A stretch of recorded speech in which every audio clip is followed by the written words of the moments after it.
અહેમદાબાદ મિત્ર ન્યૂઝની ટોપ 10 ખબરોમાં આપનું હાર્દિક સ્વાગત છે. અમદાવાદમાં આ વર્ષે હેરિટેજ થીમ પર શોપિંગ ફેસ્ટિવલ.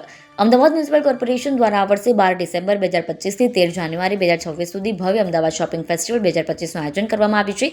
આ ફેસ્ટિવલની થીમ હેરિટેજ રાખવામાં આવી છે અને એનો મુખ્ય ઉદ્દેશ અમદાવાદને ભારતના એક પ્રીમિયમ શોપિંગ અને સાંસ્કૃતિક સ્થળ તરીકે સ્થાપિત કરવાનો છે. નોરતાના 7મા દિવસે 18 જિલ્લામાં વરસાદ ખાબકશે.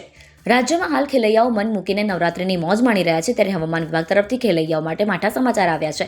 28 સપ્ટેમ્બરના રોજ રાજ્યમાં રેડ એલર્ટ સાથે અત્યંત ભારે વરસાદની આગાહી કરવામાં આવી છે, જેમાં સુરત, નવસારી, વલસાડ, ડાંગ, દમણ અને દાદરા નગર હવેલીમાં રેડ એલર્ટ સાથે અત્યંત ભારે વરસાદની આગાહી, જ્યારે છોટાઉદેપુર, નર્મદા, તાપી, ડાંગ, ભરૂચ, ભાવનગર, અમરેલીમાં ભારે વરસાદને લઈને ઓરેન્જ એલર્ટ આપવામાં આવ્યું છે.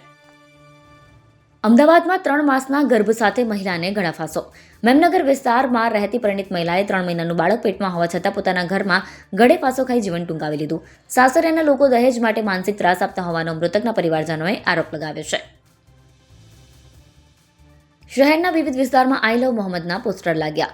સોશિયલ મીડિયા પર આઈ લવ મોહમ્મદના પોસ્ટરને લઈને 2 દિવસ અગાઉ ગાંધીનગરના બહિયલ ગામમાં હિંસા પાર્ટી નીકળી હતી, જે બાદ પોલીસ સતર્ક બની છે. અમદાવાદ શહેરમાં પણ કેટલાક પોસ્ટર લાગ્યા છે. શરૂઆતમાં શહેરમાં ક્યાંક જ પોસ્ટર લાગ્યા હતા, પરંતુ હવે જમાલપુર ખાડે, દરિયાપુર, દિલ્હી દરવાજા સહિતના વિસ્તારોમાં પણ પોસ્ટર લાગ્યા છે. જ્યારે શહેરમાં અમુક જગ્યાએ આઈ લવ મહાદેવના પણ પોસ્ટર લાગ્યા છે, જેને લઈને પોલીસ એલર્ટ મોડમાં જોવા મળી છે. યુવકો પાર્ટી પ્લોટની દિવાલ કૂદી ગરબા ગ્રાઉન્ડમાં ઘૂસ્યા.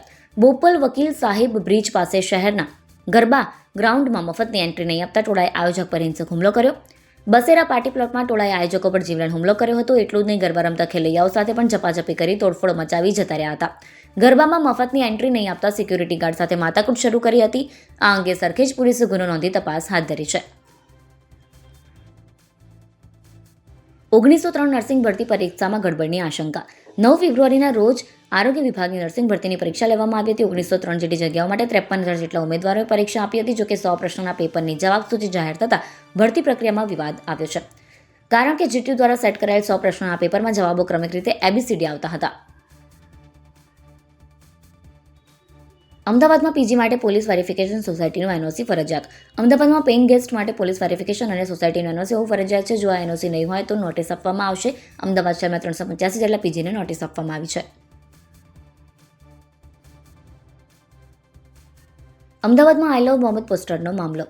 ગુજરાત પોલીસ સતર્ક બની છે. અમદાવાદમાં કેટલાક વિસ્તારમાં આઈ લવ મોહમ્મદના પોસ્ટર લાગ્યા હોવાના ફોટા વાયરલ થયા છે. ત્યારે જમાલપુર ખાડિયાના ધારાસભ્ય ઇમરાન ખેડાવાલાએ કહ્યું કે આ પોસ્ટર હાલ નથી લાગ્યા. ઈદે મિલાદ સમયે મુસ્લિમ સમાજ દ્વારા પોતાના વિસ્તારમાં પોસ્ટર લગાવવામાં આવ્યા હતા, તે જ છે. તમામ લોકોએ શાંતિ જાળવવી જોઈએ. ગુજરાતમાં હાલ રાજકીય રીતે શાંતિ ઢોળવાનો પ્રયાસ થઈ રહ્યો છે.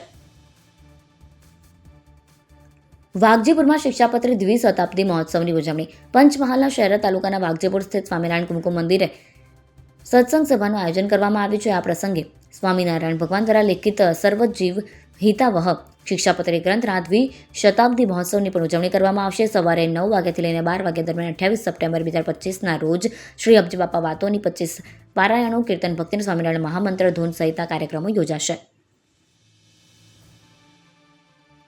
યુનાઇટેડ વેમાં દુષ્કર્મના આરોપીની પત્ની સાથે કેસ. સંસ્કારી નગરી તરીકે ઓળખાતા વડોદરા શહેરને લાંછન લગાડતા વધુ 2 ખેલૈયા કપલના વિવાદાસ્પદ કાંડ સામે આવ્યા. પ્રખ્યાત યુનાઇટેડ વેના ગરબામાં દુષ્કર્મ કેસના આરોપી વિલ્સન સોલંકી દ્વારા પત્ની સાથેની રીલ સોશિયલ મીડિયામાં વાયરલ થઈ છે. આ ઉપરાંત શહેરના લક્ષ્મીવિલાસ પેલેસમાં મહારાણી રાધિકા રાજે ગાયકવાડના ગરબામાં પણ એક કપલ દ્વારા જાહેરમાં ચુંબન કરતી અશ્લીલ રીલ બનાવી હતી, જે સોશિયલ મીડિયા પર વાયરલ થતાં વિવાદ શરૂ થયો છે. અહેમદાબાદ મિત્ર ન્યૂઝની યુટ્યુબ ચેનલને સબસ્ક્રાઇબ કરો અને બેલ આઇકન જરૂરથી દબાવો, જેથી મહત્વના સમાચાર આપના સુધી જલ્દીથી પહોંચે.